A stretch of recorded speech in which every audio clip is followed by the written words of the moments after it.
Glad you called.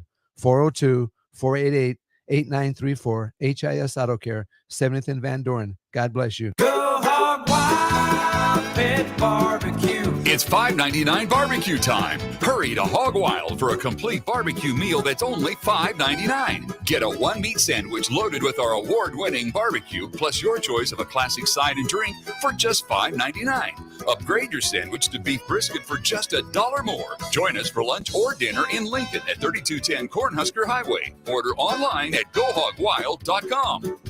But don't be late, we close at 8.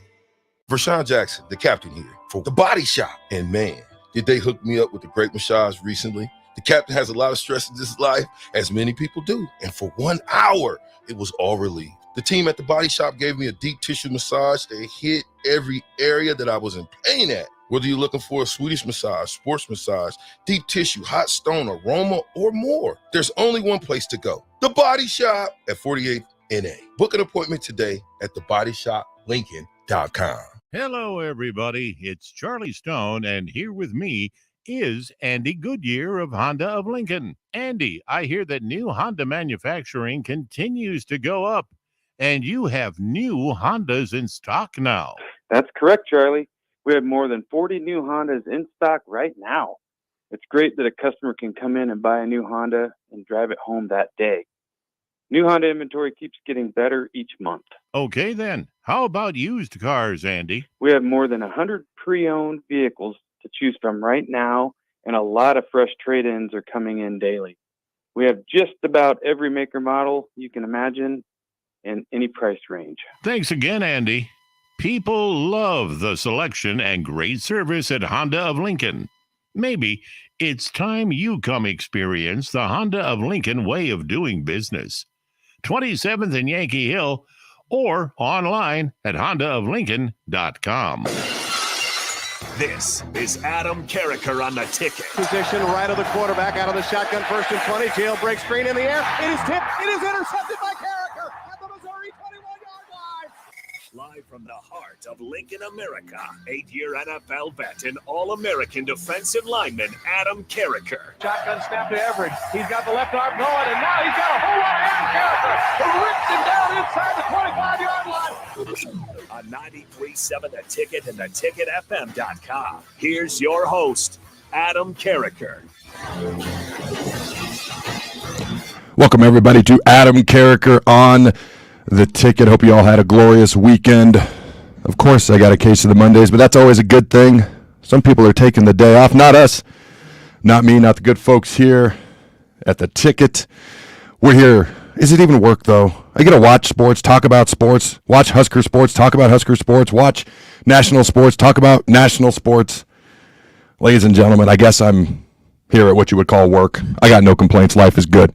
Well, thank you fine folks for tuning in. Hopefully you enjoy some of the things that I chat about here on The Ticket. I sure love doing it. Every Monday and Friday I'm live from noon to 1 p.m. Central Time. Grab your lunch. Join me, as I like to say, hopefully. At some point, something un poquito inteligente comes out as I speak about 40% correct Spanish there. But every Monday and Friday, I'm live. Tuesday, Thursday, check out the Carriker Chronicles Big Ten show every Wednesday, noon to 1 p.m. Central Time. Former Nebraska All-American quarterback and a good buddy of mine, Steve Taylor, drops that knowledge as well. Noon to 1 p.m. Central Time, the fastest hour in radio each and every day here on 93.7 The Ticket. Now, if you listen to my show on any sort of a regular sort of somewhat basis, you know I always come over prepared. I legit have, let me count, 1, 2, 3, 4, 5, 6 pages of notes, okay, that we're going to go through today. See my wonderful C handwriting. Once got that grade in elementary school. Mrs. LaSalle was legit concerned for my safety. She's like, your dad's going to be mad. All A's and a C in handwriting. He didn't like it simply because handwriting is half effort and half genetic, so I blamed it partially on him, mostly on myself. He didn't like that either. Some of that story is true, some of it's not. I'll let you figure out whatever you think is or is not true, but we're going to do some Nebraska baseball, Nebraska basketball. Steve Sarkisian gets quite the extension and raise with that team from down south that shall not be named. Also, a Division I head football coach leaves his team in the middle of spring ball. I'm telling you, They got to fix college football. They're going to lose more coaches. In the middle of spring ball, Georgia State has to postpone their spring game to find a brand new head coach because their head coach left to be a coordinator somewhere else. We'll eventually get to that. Also, Deion Sanders, I tweeted this out. He's projecting that Shedeur Sanders and Travis Hunter are going to be the number 1 and 2 picks in the NFL draft. Also, I have a sneak peek of what their ratings are going to be in the upcoming college football game. And that's all before 12:30. Then I'm going to be joined by my former Husker teammate, a 3-time All-Big 12 performer, a 10-year NFL vet, Mr. Matt Slauson. Him and I used to have fun, or not fun, whatever you want to call it, going one-on-one in Oklahoma drill, one-on-one in pass rush drill, 9-on-17, blitz drill. Let's just say we got to know each other a little bit. I'm also going to call him out for hitting me in the back in the NFL. This is my opportunity to call you out, Matt. You're on deck in 20 minutes. But let's light this candle with Nebraska baseball. So preseason, okay, the Big Ten coaches predicted that the Huskers would finish 5th in the Big Ten, behind Iowa, Field of Dreams team, Mr. Kevin Costner, the fighting Kevin Costners themselves, in Indiana, Maryland, and Rutgers. Now the Huskers, they're infield, mostly new guys, not too many changes in the outfield, and some resets in the bullpen as well. They opened the season with a 4-1 victory over Baylor. Okay? I'm sorry.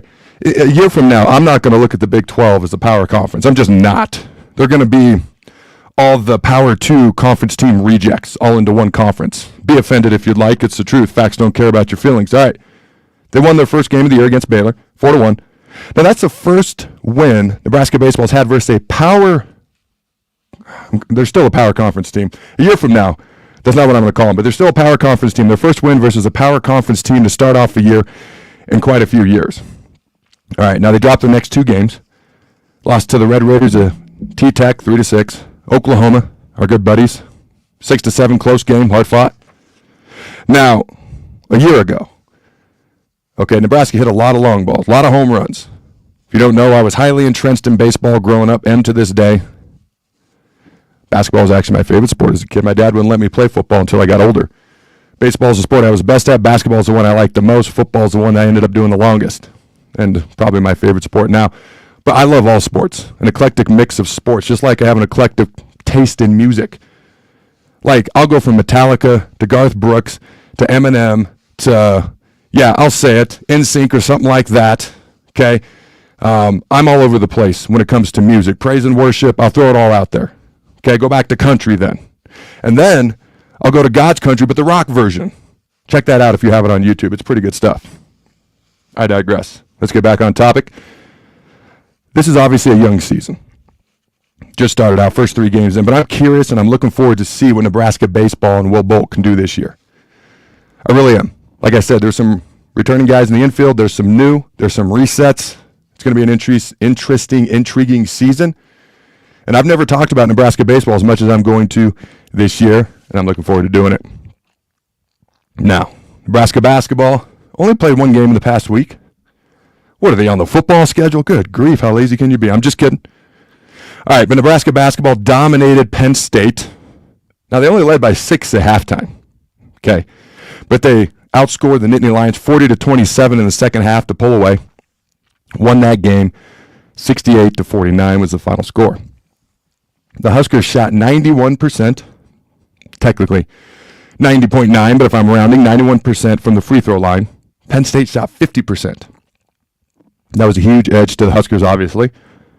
Now, Nebraska didn't exactly shoot great from the three-point line, and I think that's why the game was closer for longer than most of us would have expected. I expected Nebraska to win. I kind of thought they'd pull away. I kind of thought they'd do a little bit sooner. Now, you never know what to expect out of this team. They've proven they can play with and beat anybody, and they've kind of shown the opposite too, just trying to find that level of consistency. And I will give them this. When they struggle at something, Hoiberg clearly addresses it, and then they get better at that thing in the next near future and future games after whatever it is they were struggling with. Like, I'll get to rebounding here in a second. Okay. Nebraska not great from three-point range, 4-21, but they played solid defense on the day. Held Penn State to 18 of 54. Not a math major, but that's a field goal shooting percentage of 33.3%. Random sidebar. When I was a kid, when they would talk about field goals in basketball, I would get so confused. I'm like, what are you talking about, field goals in basketball? Are they kicking the ball through the hoop? I don't get it. And then for the longest time, I thought they were worth 3 points. Obviously, they should be worth 3 points because that's what they are in football, because everything should be mirrored after football, right? Haha. So anyways, from their two-point shooting percentage, field goal shooting percentage, I finally put together one day, I don't know, around 6th, 7th grade in middle school. All right, they held the Nittany Lions, like I said, to 33.3% on their field goal shots. All right, now, the big thing that stood out to me, this is the rebounding thing that I was talking about. Big thing that stood out to me was they out-rebounded the Nittany Lions 42-31. Okay, when you think back to Nebraska's recent losses, Illinois, Northwestern, they had been out-rebounded by 24 rebounds, an average of 12 rebounds a game in those 2 losses. Okay, so addressing that rebounding, getting that rebounding advantage as opposed to a gigantic disadvantage. I mean, this is pretty basic. When I'm coaching kids, everyone wants to shoot. I mean, shocker. Everybody wants to score points. Everybody wants to shoot. It's actually not as hard to get kids to buy into playing defense as you might think. You know what is hard to get kids to buy into do? Rebound. They don't want to box out. They just want to stand there and reach. Looks like a bunch of baby birds trying to get food from mom, trying to get that ball out of the sky on a missed shot. And once I sat down, I was like, think about this. If we get, let's say both teams, if we are equal in the rebounding advantage, let's say both teams just take 50 shots in a game. And let's say we all both get, same amount of rebounds, but let's say all of a sudden we out-rebound them by 10. Okay? That means we get 10 more shots. That's a potential of 20 more points. So it's something even kids can understand. The more rebounds you get, the more opportunities you get to score, which is exciting to them, and the way better opportunity you have to win the game. So to me, that's something that's hard to get kids to buy into, and sometimes it's hard to get older kids, a.k.a. college kids, to buy into too, because learning where the ball is going to bounce. Dennis Rodman used to have shooters shoot, and he would just watch where the ball would go. He wouldn't even do anything. He would just watch, and then he would start to position his body, and then he'd work on boxing out. That's how a guy that really wasn't that tall. Okay, it really wasn't that tall is arguably the greatest rebounder of all time. It's funny, I watched a thing on him on ESPN maybe 2 years ago. He played at a small school. I forget the name of it. And he wasn't even really going to play college basketball. Didn't play that much in high school. He was short. And before his freshman year of college, he shot up like 8 inches over the summer. And then he ended up playing college ball at a small school, ended up obviously having quite the career, winning championships at the Pistons, the bad boy Pistons, and winning 3 with the Bulls. Okay. After Horace Grant and Jordan and Pippen weren't getting along that great after they won 3.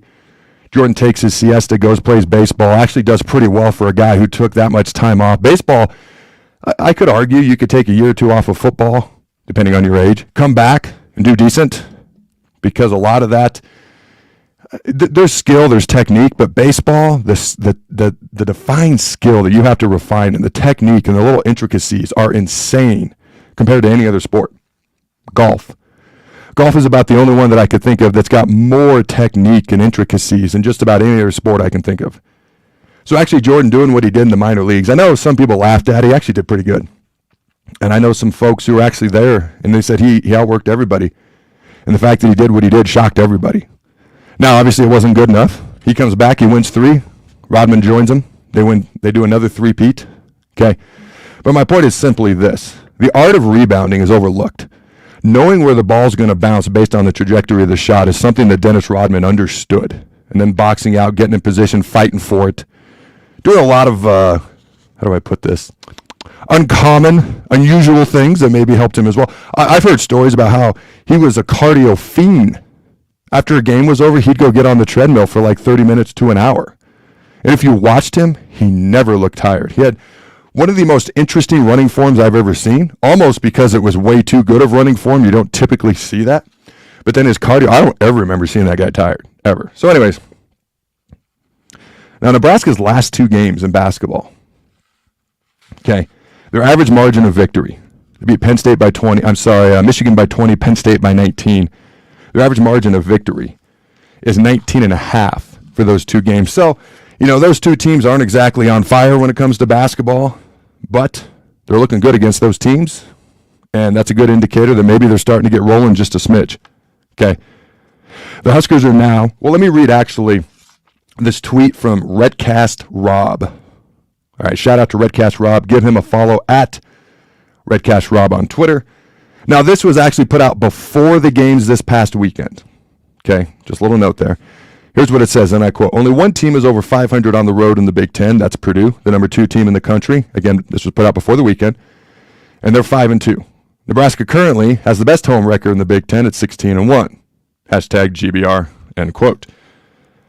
So I thought that was interesting. It's hard to win on the road, especially in the Big Ten. Now, Nebraska is 16-1 at home, 7-1 on the road, 18-8 overall. All right, and they have 5 games left on the season. By the way, all of them very winnable. They play Michigan again. I know they play Ohio State again. That's going to be a tough game. But they got some winnable games there. They could get to that magic mark of 22 games that so many people, E. Strickland, myself, others, have talked about as far as Nebraska getting in to the NCAA tournament. Even if they get to 21 wins and then they win at least one game in the Big Ten tournament, I think they're in the NCAA tournament. Those are just my thoughts. All right.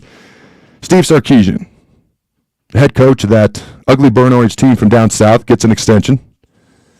Now, it's another coach included in the Alabama sweepstakes, sees his contract extended and his salary almost double. Completed year 3 of his 6-year deal that had him making $5.8 million in 2024, $6 million in 2025, and $6.2 million in 2026. Now he will make $10.3 million in 2024. And a $100,000 increase each year over the next 6 years, capped at $10.9 million in 2030. Now he's got some nice bonuses in here. Okay, and if he achieves these things, they're well deserved. He can earn an additional $1.85 million in performance bonuses annually, $300,000 for winning the SEC, $250,000 for making the CFP.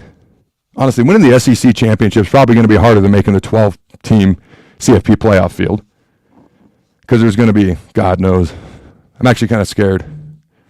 There's got to be a conference, 6 different conference champs, so that leaves 6 at-large bids. Something tells me the SEC is going to try to get like 5 of those 6 bids. But that's a topic that we'll get to eventually.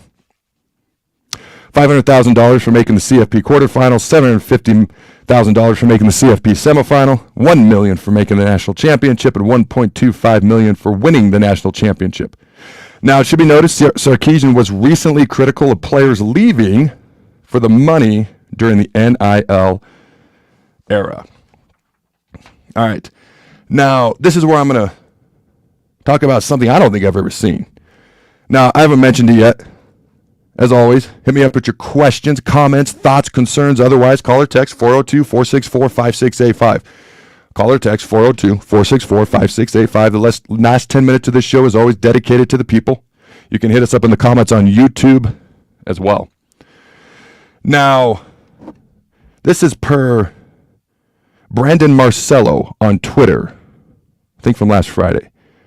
I've never seen anything like this, and we're going to see more things like it.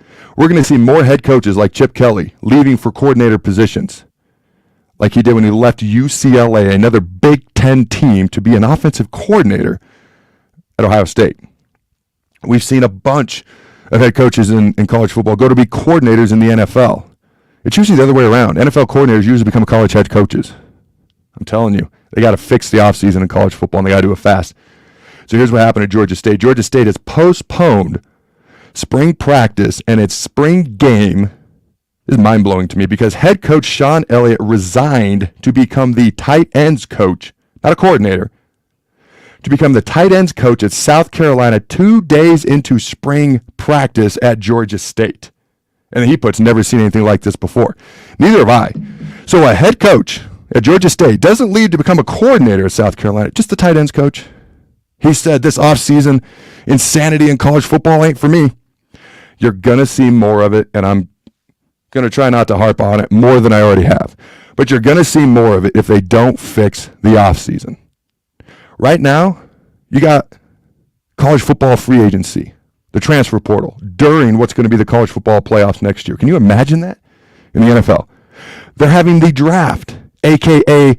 National Signing Day. Let's be honest, it ain't even early National Signing Day. It's National Signing Day in the middle of the bowl season. Bowls don't matter. So let's say the CFP playoffs. So you got your draft, You've got your free agency, and you've got the most important time of the year. I could argue those are three of the most important times of the year during the frickin' playoffs next year and during bowl season and playoff prep for this year. Kyle Shanahan just fired his defensive coordinator. Okay. It's got to be assumed because of what happened in the Super Bowl. That guy's having a hard time finding a job at this point because there ain't many jobs open, even though he's a good D coordinator. My point is, if you're a CFP playoff team and you're looking for coaches, it's hard to find it at that point because most of those jobs are sewn up. And if you're a coach that gets let go, most of those jobs are sewn up, so it's hard to find a job. So you got this crazy time. You got difficulties for coaches. You got a crazy time if you've got a job. Oh, by the way, the holidays are going. I think people forget, and I'm going to have to get to the Coach Prime, Shitter, Travis Hunter stuff the last 10 minutes of the show. And keep sending your questions, comments, concerns, because I'll get to those as well, as always. The people segment, the last 10 minutes of the show. Okay. And so there's also holidays going on. I think people forget the coaches, players, are not just names and faces on a video game that you can cut, delete, and or trade at will. They're human beings with lives and families. This is all going on during Christmas, during the holiday season. So you got playoffs, you've got the college football draft, signing day, you've got free agencies, the transfer portal, you got the holidays, you got it all going on at once. It's insanity. They got to fix it. When I saw that tweet, I could not frickin' believe it. All right, ladies and gentlemen, don't go anywhere. In about 5 minutes, I'm going to be talking with Mr. Matt Slauson. All right, ladies and gentlemen, we'll be right back.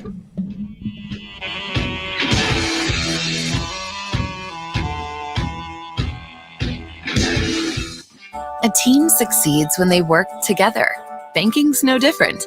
At UBT, we're in your corner for every financial move you want to make.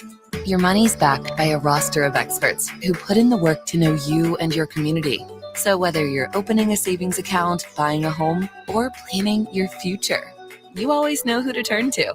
Working together toward your financial goals. That's a win in our playbook. Union Bank and Trust. Equal housing lender, member FDIC. Hello?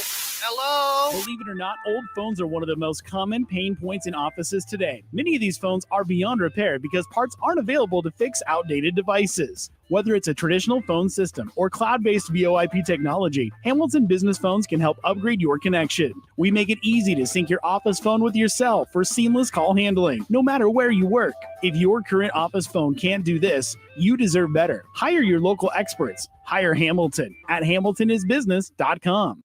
Is your furnace operating like you think it should? Find out with a service check now from the pros at Bryant. No matter what make or model, Bryant will perform a thorough system check to make sure you're good to go this winter. Bryant also offers free second opinion heat exchanger checks. Before you spend thousands on a new furnace, let Bryant check it free. Anytime you need furnace service or repair, just call Bryant Air Conditioning, Heating, Electrical, and Plumbing, 467-1111. We do whatever it takes.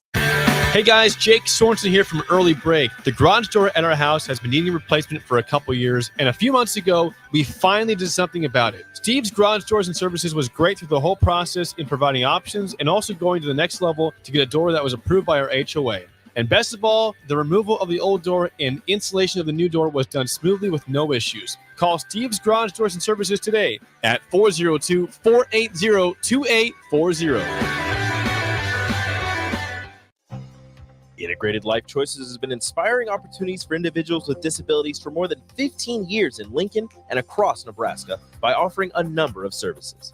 From group homes to independent living resources and job training, you'll find the support that allows people to live fulfilling lives. They're also hiring. If you're looking for a rewarding career supporting people with developmental disabilities, you can check out open positions along with learning more about services at ilc.net. Integrated Life Choices. February is National Pet Dental Health Month. At Parkview Animal Hospital, their skilled doctors and staff can help identify and treat a wide range of dental issues. If your pet is showing signs of bad breath, abnormal chewing or drooling, reduced appetite, or refusal to eat, now is a great time to speak to a member of their team and help get your pet back on track to a healthy lifestyle. Call Parkview Animal Hospital today at 402-423-6939 to learn more about their discounts on dental cleanings, procedures, and hygiene products. Working at Continental in Lincoln isn't a job, it's a career. And right now, they've raised wages again, and they're hiring for production operators at $24.62 per hour, which grows to $28.97 per hour within 3 years. Skilled trade positions now start at $33.36 per hour, with opportunities to make more based on certifications. Continental also has salary jobs available and great benefits, plus medical and prescription costs at very low premiums. Dental, vision, and life insurance are offered at no premium cost to the associates, with increased bonuses and vacation for new hires. To learn more or apply, go to continentaljobs.com with keyword Lincoln. Come work at Continental today. Hi, everyone. Kendall Warnock, A1 Automotive in downtown Lincoln. The last few years have been wild, but we've been here for you through all the ups and downs, and we'll be here for you when you need us the most, for all your travels and for your day-to-day driving. With winter conditions causing problems all over town, the last thing anyone needs this year is constant car troubles. Let us help you drive in peace and make sure you drive to work and to winter destinations safe. A1 Automotive, 11th and L Street downtown, always honest answers. If you want to make new floor shopping easier, come to O Street Carpet. Hi, I'm Steve Carper. Our flooring professionals can help you choose the best flooring for you, your family, and your budget. We eliminate the confusion. Even better, you'll be enjoying your new flooring much sooner. No 6 or 8 week waits. We'll install right away and save you money on installation. Floor shopping made easy every day at O Street Carpet. O Street Carpet. 1732 O Street. Family owned and operated. Always the best value. Action Plumbing, Heating, Air, and Electric brings exciting career opportunities for you or someone you know. They are now hiring plumbers, electricians, and HVAC techs and installers to continually build their professional team. They offer competitive pay and full benefits packages that include health, dental, vision, PTO, and 401k options. Action has created a positive team environment for over 50 years. Apply online at actionlincoln.com. You're listening to Adam Carriker on The Ticket on 93.7 The Ticket and theticketfm.com. Welcome back, ladies and gentlemen, to Adam Carriker on The Ticket. So I am aware that the sound is a little bit off. We are working on it. Bear with us. I'm going to be honest with you. I'm kind of perplexed by this. I do a plethora of shows with this mic, and then The Ticket's phenomenal. Phenomenal work, phenomenal people.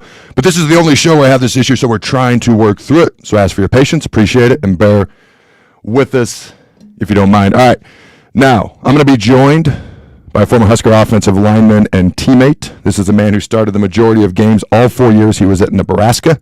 6'5", 320 pounds, first team All-Big 12, three-time All-Big 12 performer, 10-year NFL veteran, and started 113 of 116 games he was in the NFL. Mr. Matt Slauson. How you doing, my friend? Matt, can you hear me? Yeah, I got you. How you doing, dude? Adam, I'm good. How are you, man? Dude, life is good. I cannot complain. Now, you're a guy who started games as a true freshman. Okay?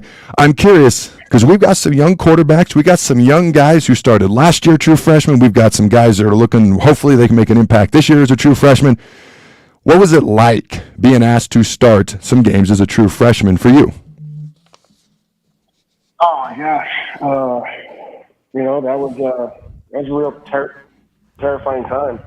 I mean, you come in as a kind of a unknown recruit, and you're backing up one of the best tackles in the Big 12 in Sepo Aguare. And, when he got hurt, I seriously thought like I was going to get cut. So that way, the team could bring in somebody that could actually play and help the team. And so the night Sepo got hurt, I get a call from Callahan that he wanted to see me. So he brings me into his office, and I bring my playbook because I'm expecting to get cut. And he says, "Okay, are you ready?" I said, "Yep." And he goes, "You're going to start the rest of the year." I was like, "Wait, what? Are you sure?" He's like, "Yeah, I've been watching you. I think you can do it."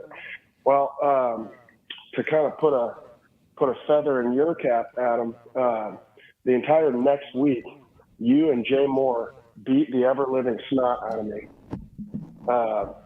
every day. And I don't know if you remember this, but this was kind of a turning point in my career. After one of those practices, Callahan kept you and me after practice, and he just had you line up in a wide 9, and he'd have me do an 8-hole reach just over and over and over, and you would just beat my face in. And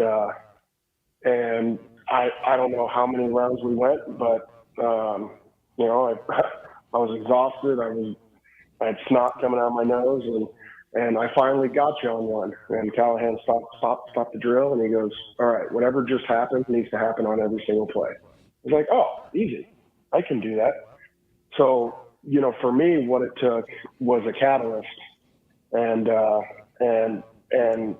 you know, Callahan was such an amazing offensive line coach that he knew I had to figure it out for myself, and with enough beatings, I was going to figure it out, and I did. So, yeah, again, a lot of my success was because of you and Jay Moore getting to go against the 2 best defensive ends in the Big 12. Helped me out tremendously. Here's what I remember. I remember going against you. Oklahoma drill, 1-on-1s, 9-on-7, blitz drill, team drill over the years. I think the last 2, maybe 3 years I was there. I still remember the first time I saw you because you actually came into camp late, if I remember correctly. Mm-hmm. And I remember someone saying, there's this new guy here from Air Force. And so I thought you had actually come from, you know, the University of Air Force. But I remember watching you, man, that guy's big. And I was like, I don't think he's going to move well. Somebody that big, that young ain't going to move well. And then you did. I was like, holy crap, this dude can, like, play. And then when Seppo went down and you started starting, I was like, I had, like, no worries. Seppo's obviously a good tackle, but I was like, this dude's going to be just fine. So I remember seeing you in the weight room for the first time because you did come in a little bit late. And I don't know, man. You impressed me. You played so well right off the bat that when I found out Seppo was down and you were starting, I was like, we're good to go. He'll make some freshman mistakes, but beyond that, we'll be just fine. So you brought up Callahan. I want to ask, because you played for him, obviously, throughout your college career. He was your head coach. And then you played for him 3 years at the New York Jets. He was your offensive line coach. So I'm curious, because he's known, he was actually just hired by his son, Brian Callahan, at the Tennessee Titans. That'd be weird to be hired by your son to work for him. He's going to be his offensive line coach there at the Titans. But I'm curious, what was it like playing for Callahan when he was your head coach, okay, and versus as your offensive line coach in the league? That's a great question. You know, Bill was very, very different as a position coach in the NFL than he was as a head coach in college. You know, I don't know if it was his perfectionist kind of attitude or what it was, but him and I actually became really, really close at the Jets. And you know, I really respected him as a head coach at Nebraska, but my respect level went through the roof when I got with him, you know, in the NFL. He pretty much molded me from an 18-year-old kid on. You know, I say he's kind of like my football father. And that was the truth. You know, I never wanted to disappoint him. And, you know, in college, it's hard to have that relationship with you know, a head coach, because they're constantly dealing with different things all over the place with the recruiting and the media. When I got to be around him on a much more personal level, day in, day out in the pros, was a tremendous experience for me to be around a guy who I believe is the best offensive line coach the NFL has ever seen. Now, let's talk about, you're at the Jets. You come to Landover, Maryland to play the team known as the Redskins at the time. And I'm going against the center, and all of a sudden I feel this cheap shot in my back, and I'm on the ground, and I look up, and you're staring at me smiling. So let's talk about this cheap shot block in the back. And what are your thoughts on those things, Matt? Okay, well, to be fair, as you know, the rules were a lot different back then. Also, as you know, when you're in the heat of a game, sometimes you kind of black out for a minute. I mean, you're just out there focusing on your job. You know, we're all out there playing for, you know, lives and children and, you know, families, legacy. So you obviously are a guy that I have a tremendous amount of respect for. So if there was any cheap shot going on, I apologize. It's just one of those things, you see red and you just go. All right, so I may have fudged some of the facts there. The fact was I was going against the center. You had no one blocking you, and you hit me in the side of the shoulder. But I ended up on the ground because I had no idea it was coming. So, of course, it had to be a cheap shot and a block in the back. It couldn't be a legal block, Matt. You had to know that was coming. I mean, there's no way that could happen, right? So I had to fudge some of the facts there just a little bit. Now, Nick Mangold at the Jets, future Hall of Fame center, he had a way of setting up the nose guards that I never really got to experience again in my career. I got to spend my first 4 years in the NFL playing next to Nick, and then I continued on to play a total of 10. But I never had a center that had a knack of setting up a nose guard. I don't know what it is, but taking the entirety of the nose guard's attention, so that way I could kind of swoop in and give a little rib shot here and there. And unfortunately, you were on the receiving end of one of those. But I've been on the receiving end of you quite a few times. No, you're all good. I had to bust your chops. It's interesting because the year before you got there, so when you were there, I think they had Nick and they had DeBrickashaw at left tackle. I don't think he'd left yet, DeBrickashaw. The year before you got there, it was Nick, DeBrickashaw, 2 first-round picks, 2 of the best ever. Obviously, you were there the year after, but right before then it was Alan Faneca. I mean, dude, that whole left side. My rookie year. Oh, you were there. Okay. That whole left side of the Jets line was just insane. Like, holy crap. That was a joy to go against. Ha. All right, let's chat about a couple other things, my friend. So you had a podcast. I don't know if you're still doing it or not. If you are, give it a shout out. If not, okay. You were doing it with Danny Woodhead. Oh, go ahead. Yeah, I appreciate you doing that. We haven't done it in quite some time. I don't know if it's officially over or not, but we just decided to take a break. Danny is doing a lot of business things on his end. My wife and I started up, a farming operation with components of like a holiday farm, pumpkin patch, sweet corn, squash gourd, miniature cattle. Between all the other things we have going on with our kids and the businesses, it's kind of taking a backseat. I got you. It can be challenging to do things like that on a frequent, reoccurring basis. Just finding things to talk about can be challenging. So I completely understand it. One of the questions I've always wanted to ask, and I don't know if I ever have. Now, keep in mind, I am a guy who saw a speech therapist K through 5. All right, Mrs. Mary Shaw. I don't think I've ever eaten more animal crackers in my life than when I saw her. I would say something right or I'd pronounce something correctly and she'd give me an animal cracker and I freaking loved it. Okay, and so I'm a guy who was so scared growing up to talk publicly. I was scared to order a pizza. So the fact that I'm doing this for a living now absolutely flabbergasts me. I mean, you can probably attest to how quiet I was in college. Okay, so I've always wanted to ask you this, and it's actually prompted by something Tom Chattel said, a couple, 3 years ago, I think in an article, I forget where I saw it. He actually said you were one of his heroes because Tom has a bit of a stutter, and every time I see him post a video on YouTube, I have such admiration because it takes it takes guts and balls, if that's something you deal with, to put a microphone and a camera in front of your face and being willing to go. So I have the utmost respect for Tom whenever he does that and stuff he does in general. But for you on your end, like to do an interview like this or to do the podcast, how have you dealt with the stutter and speech and things over the years? I'm just kind of curious because someone who's kind of dealt with it myself at times.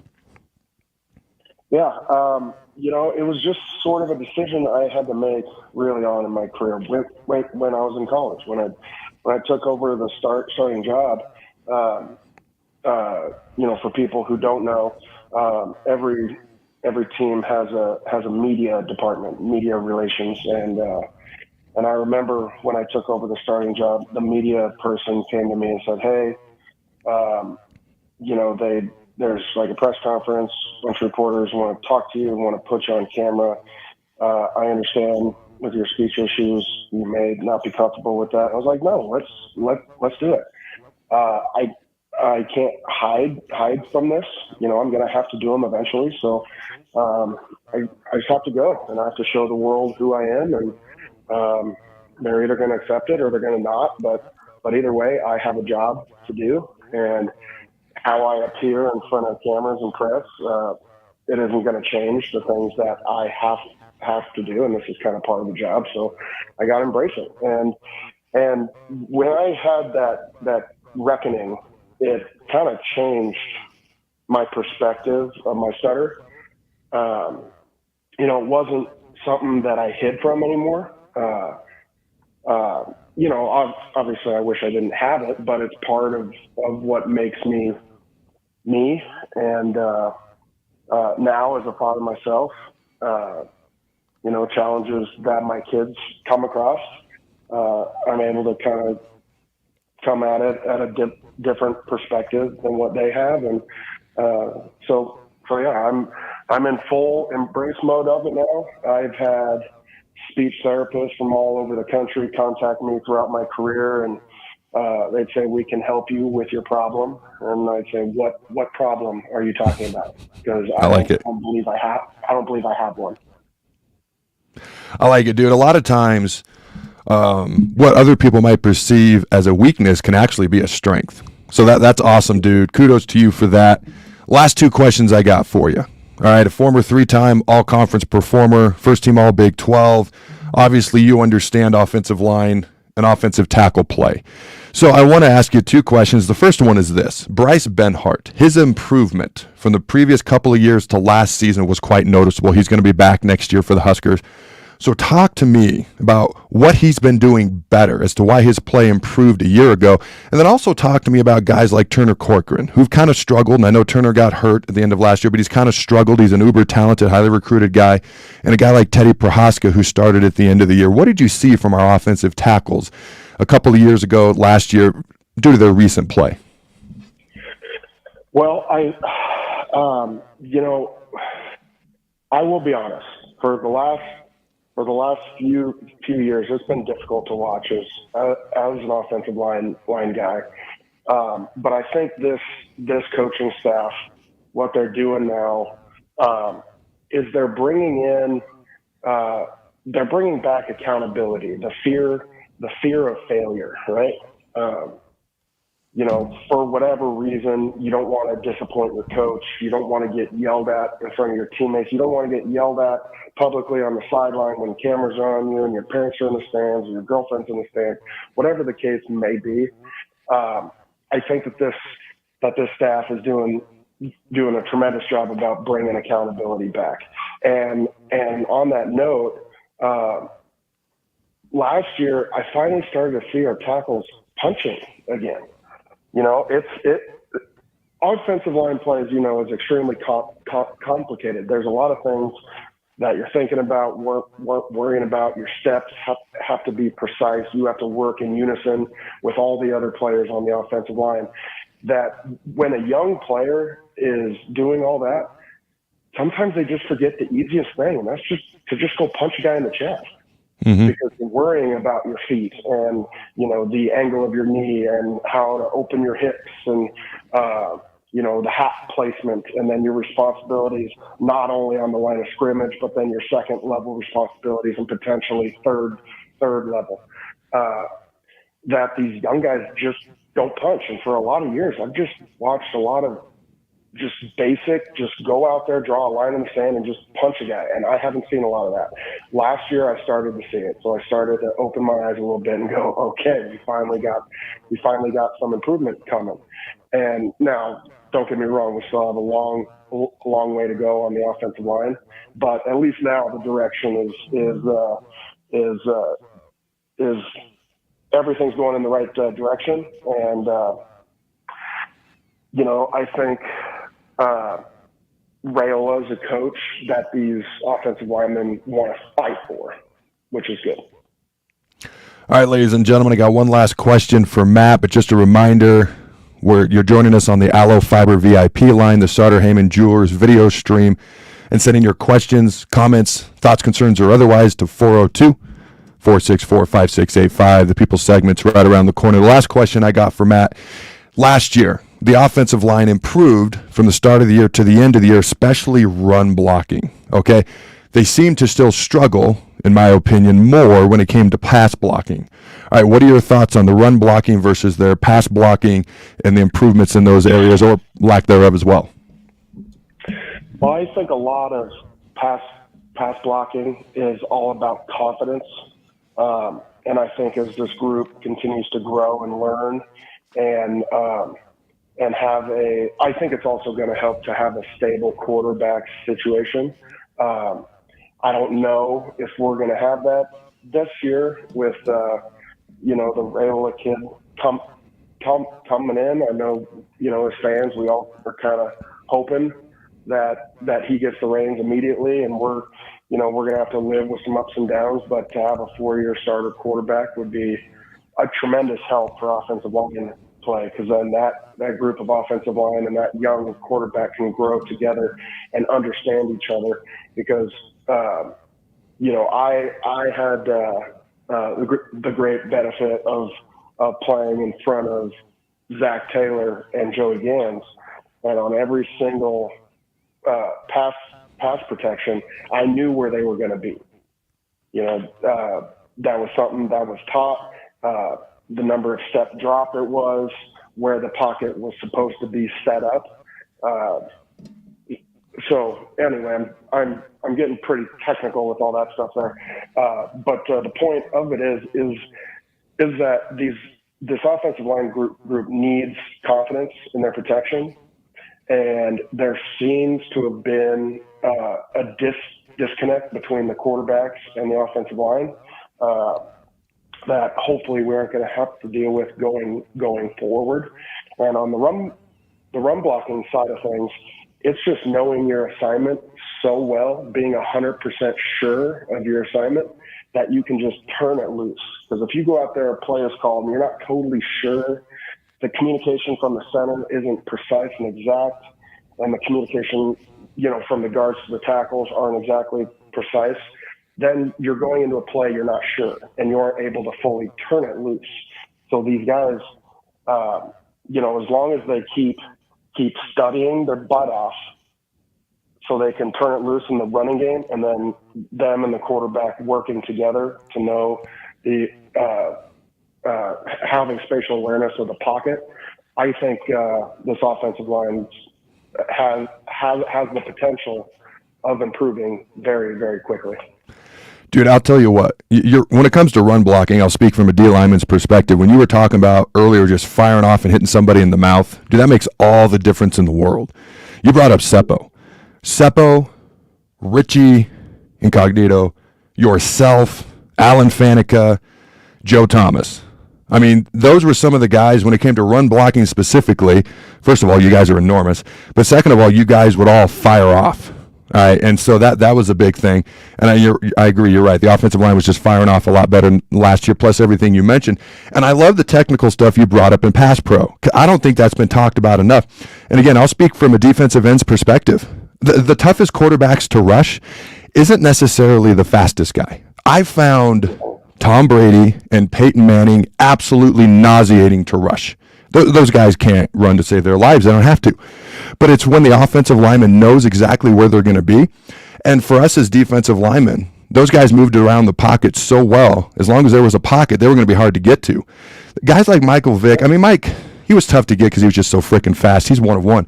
But outside of guys like that, if the offensive line knew where the quarterback was going to be, it made my life tougher as a quarterback or as a pass rusher getting to the quarterback. And if the offensive line wasn't sure, I'd get a big smile on my face because you could almost see it on the O-line's face. They don't know where the quarterback's going to be, which helped me out.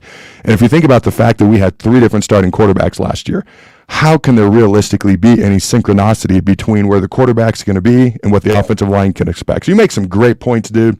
It's been too long. Let's keep in touch even more often, and thank you for joining me. Yeah, absolutely. I appreciate you having me, Adam. All right, don't go anywhere, ladies and gentlemen. We'll be right back.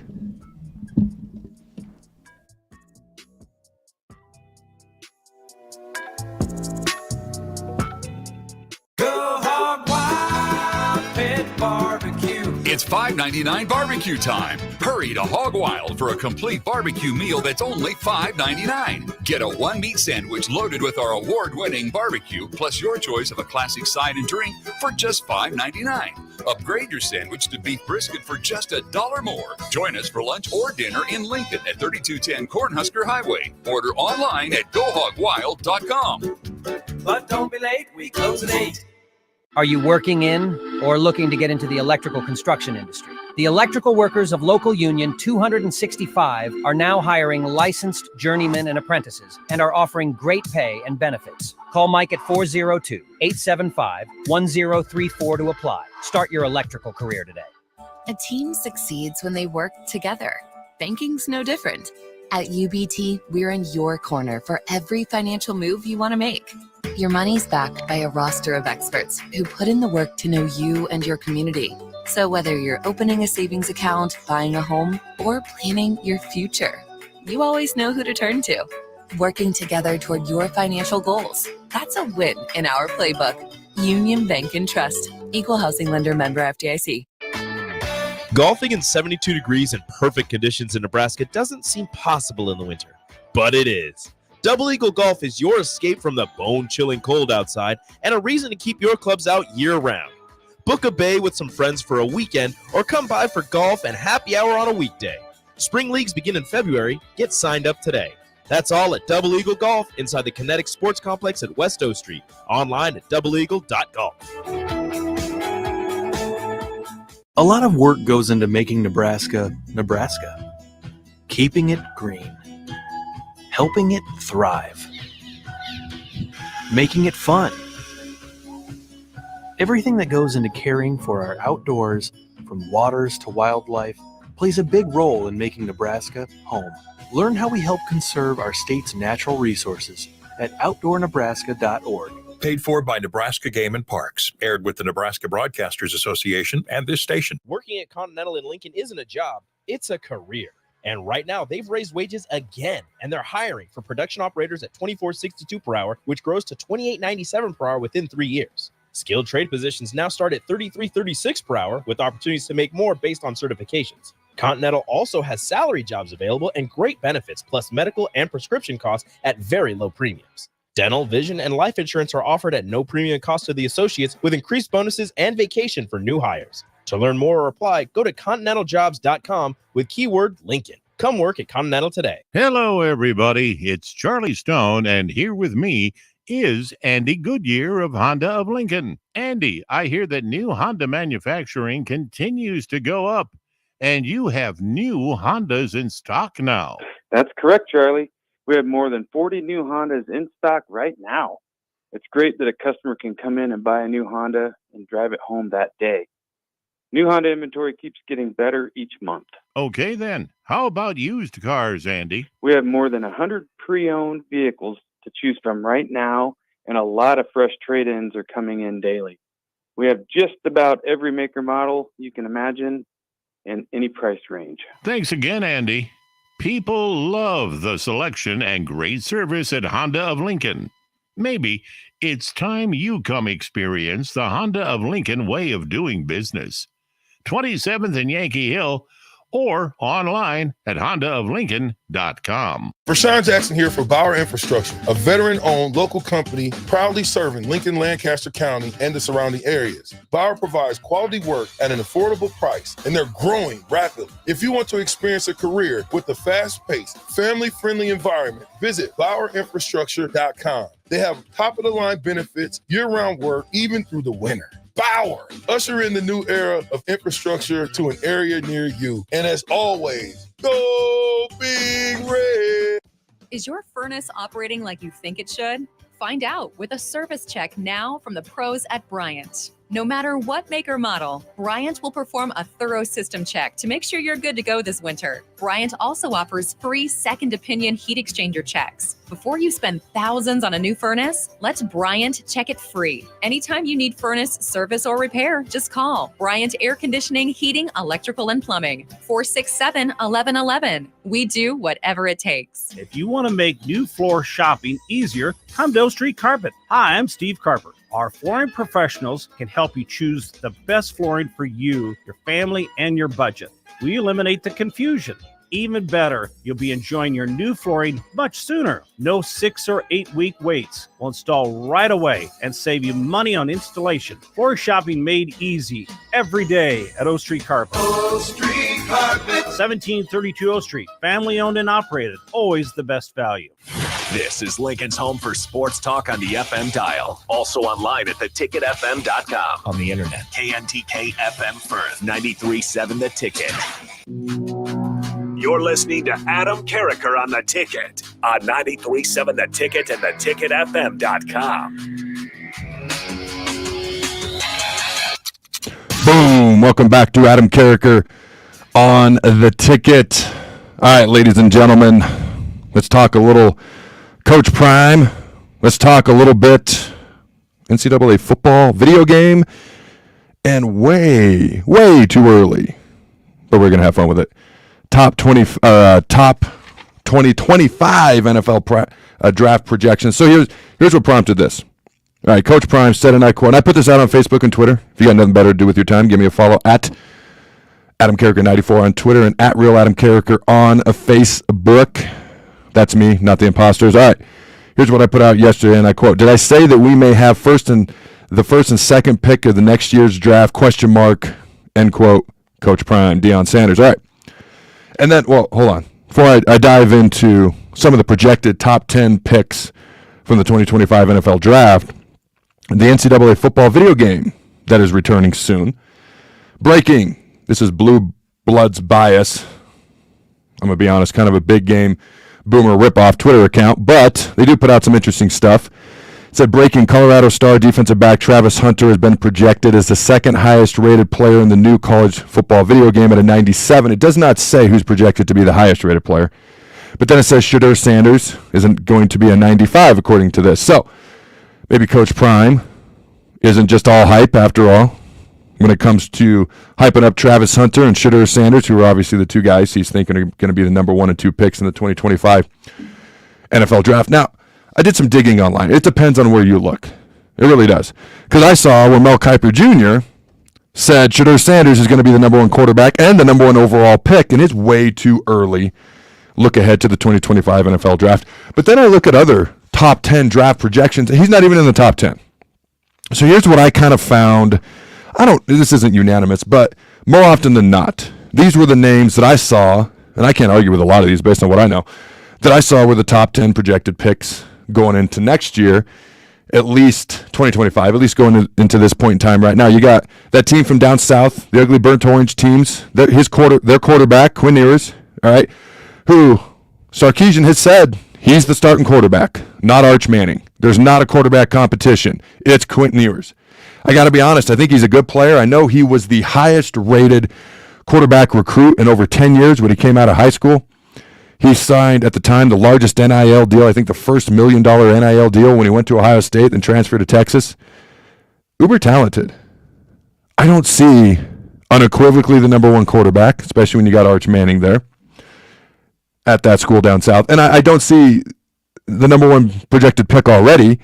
I see a first-round guy with a lot of football left to play, in fairness. But that's based on what I've seen online more often than not. These are the names brought up. Number 2, Travis Hunter. And it's pretty much universally accepted that he's the best athlete in that draft. A loaded draft, I might add. Okay, well, one person said unbelievable draft class going into 2025. Okay, now, is he going to play wide receiver or DB? A little bit of debate, probably cornerback. All right, and a lot of times the running backs are not that valued. Okay, but the projected 3rd overall pick at this moment in time, over a year in advance, Ollie Gordon, the 2nd, Oklahoma State's running back. So if you're good enough, teams will take you high, but you got to be that good. Speaks pretty high to Ollie Gordon the 2nd. All right, Luther Burden. Now this is quite the wide receiver class going into 2025. Really loaded.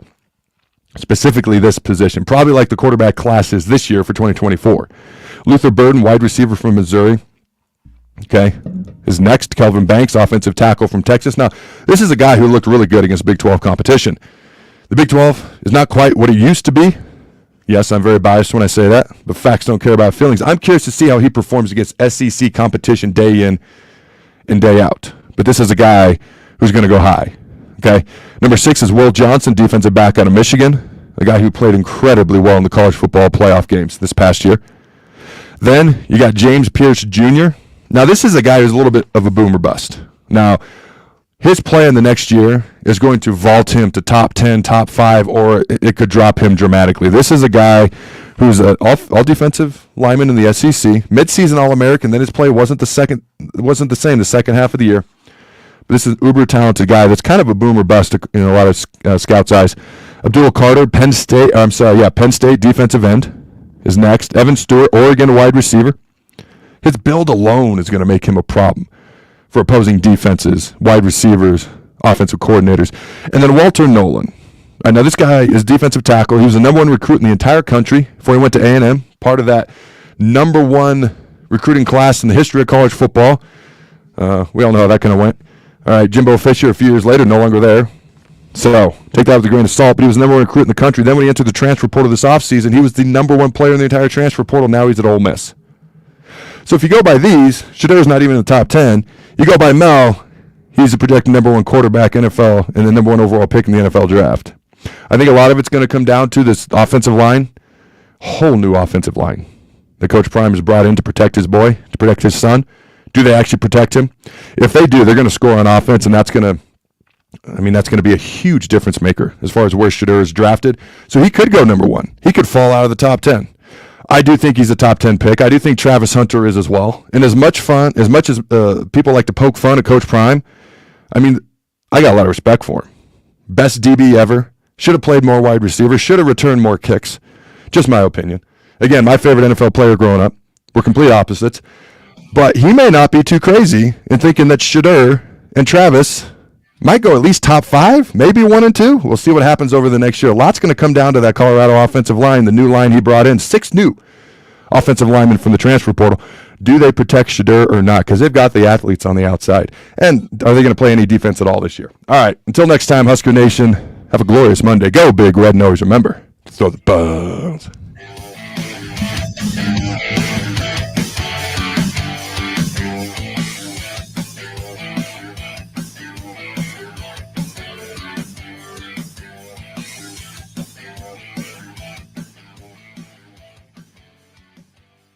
Hi, Sean Callahan here for Koppel Chevrolet GMC, and we have some really big savings for